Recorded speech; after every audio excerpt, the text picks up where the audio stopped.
विठ्ठलाच्या नामाचा गजर आणि ज्ञानोबा तुकाराम असा जयघोष करत लाखो वारकरी पंढरीच्या दिशेने निघालेत। विठुरायाला केवळ एक क्षण पाहता यावं याकरता हे वारकरी आपलं घरदार, शेती देवाच्या भरोशावर सोडून वारीत सहभागी होतात। कपड्याचं गाठोडं, वाटेत अन्न म्हणून काहीचं पीठ आणि तिखट मीठ घेऊन हे वारकरी वारीला निघतात।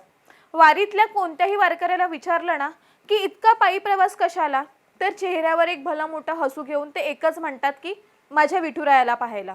मात्र ऊन पावसाला अंगावर झेलत अनवाणी पायांनी विठुरायाच्या भेटीला जाणाऱ्या याच वारकऱ्यांना आज मात्र भीषण अपघाताला सामोरं जावं लागलंय। पण वारीमध्ये झालेला हा पहिला अपघात नाहीये, तर याआधी सुद्धा अनेकदा अपघात झालेत।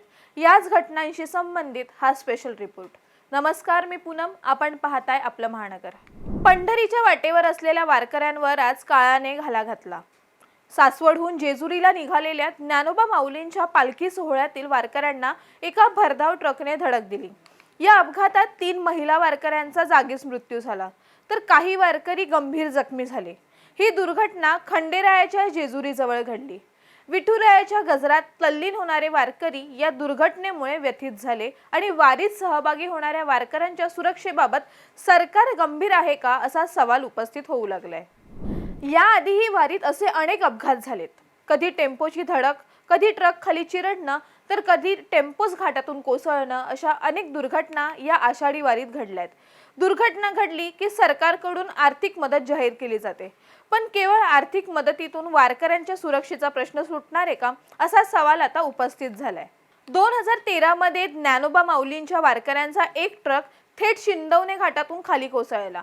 या दुर्घटनेत 2 महिलांसह 3 जण ठार झाले होते, तर 43 वारकरी जखमी झाले होते। 2015 लाही अशीच एक दुर्घटना वाल्हे येथे घडली होती। त्यावेळी पाणी पुरवठा करणाऱ्या एका टँकरचे ब्रेक फेल झाल्याने तो थेट वारकऱ्यांच्या गर्दीत घुसला होता। या अपघातात 2 वारकऱ्यांचा मृत्यू झाला होता, तर 5 ते 6 वारकरी जखमी झाले होते। 2018 ला वेळापूर येथे रथ अपघात झाला होता। संत ज्ञानेश्वर माऊलींच्या पालखी सोहळ्यादरम्यान रथापुढील मानाचे घोडे अचानक उधळले आणि त्या गर्दीत घोड्यांच्या पायाखाली आणि रथाच्या चाकाखाली काही वारकरी आले होते। या घटनेत एका ज्येष्ठ वारकऱ्याचा दुर्दैवी मृत्यू झाला होता, तर 2 ते 3 जण जखमी झाले होते।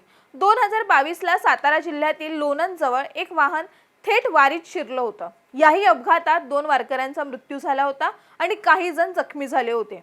2026 ला म्हणजे याच वर्षी वारीमध्ये मोठी दुर्घटना घडली।